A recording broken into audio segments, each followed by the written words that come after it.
Natutuyo at nagkabitak-bitak na ang ilang taniman ng gulay sa Batangas City. Tiniyak naman ng Batangas City Agriculture Office ang ayuda para sa mga maapektuhang magsasaka. Para sa detalye, makakasama natin live si Denise Abante. Denise?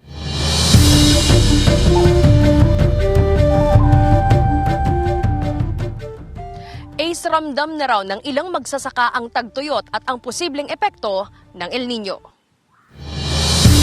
Kada 2 araw kung diligin ng 45 anyos na si Leandro ang nasa 350 na punla niyang pipino sa Barangay Pinamukan East, Batangas City. Dagdag gastos daw sa kanya ang patubig lalo't madalang ang mga pag-ulan simula pa nitong mga nakaraang buwan.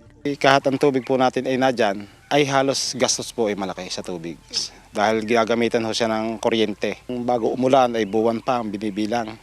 I think ay halos garto din lang ang mapapatanim. Una nang sinabi ng Pag-asa na posibleng sa mga buwan pa ng Mayo hanggang Hulyo makararanas ng pag-ulan, kaya may posibilidad na makaranas ng tagtuyot. Ang ibang mga tanim na sitaw, talong at okra ni Leandro natuyo na. Ikatlong linggo pa raw ng Nobyembre noong nakaraang taon nang unti-unting matuyo at magkabitak-bitak ang lupang pinagtamna ng mga punla kaya hindi na rin bumunga pa ng maganda. Kaya ngayon mas pinili niyang magtanim ng pipino bilang isa sa mga drought resistance na pananim. Basta ho yan ay may kaunting tubig, may supply, tatagal ho yan. Di ang sabi ko nga ay hindi siya dadami. Kumbaga ay regular na meron. Pagsabit nitong mga Mayo, June, July, nadyan po ang maraming pananim. Talagang hindi nakakayanin ng ating market at kaya tayo nakakalampas ng ibang bayan. Ayon sa Batangas City Agriculture Office, wala pang naiuulat na bilang ng mga barangay na apektado ng tagtuyot. Nakahanda naman daw ang kanilang pamunuan na tumugon sa pangangailangan ng mga magsasaka sakaling hindi makapagtanim ng marami dahil sa posibleng epekto ng tagtuyot. Meron po tayo ginagawa tulad po ng mga food processing,